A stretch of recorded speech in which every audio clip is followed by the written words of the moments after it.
News line, अचूक वेधक. कराडच्या डीमार्टमध्ये ग्राहकांना फक्त इंग्रजी बिले देत जात असल्याने मनसेने तीव्र आक्षेप नोंदवत 15 दिवसात बिलिंग मराठीत न केल्यास मनसे स्टाईलने खळखट्याक आंदोलन करण्याचा इशारा दिला आहे. या संदर्भात मनसेचे जिल्हा प्रमुख ॲडव्होकेट विकास पवार, तालुका प्रमुख दादासाहेब शिंगण, शहर प्रमुख सागर बर्गे यांच्यासह मनसे सैनिकांनी डीमार्ट स्टोअर मॅनेजर नागेश नागरेड्डी यांना निवेदन दिले.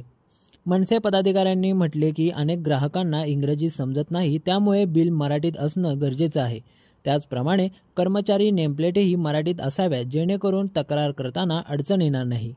मनसेच्या दबावामुळे डीमार्टने तात्काळ कर्मचाऱ्यांच्या नेमप्लेट्स मराठीत बदलल्या असून आता बिलिंग प्रणाली ही मराठीत व्हावी अशी मागणी करण्यात आली आहे.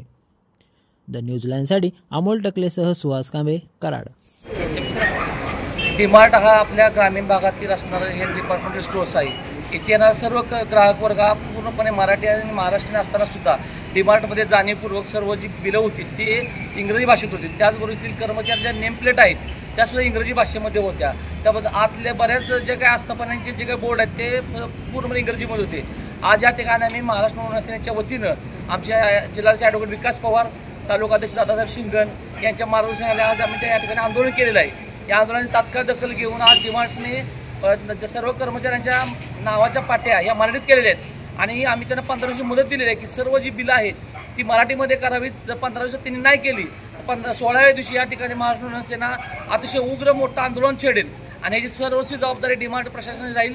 याची प्रशासन दखल घ्यावी आणि या संदर्भात मराठीवरच्या बाबतीत जो कोणी असं काही करेल त्याला आम्ही महाराष्ट्र नवनिर्माण सेनेत खोकल्याशिवाय राहणार नाही. द न्यूज लाईन, अचूक वेधक.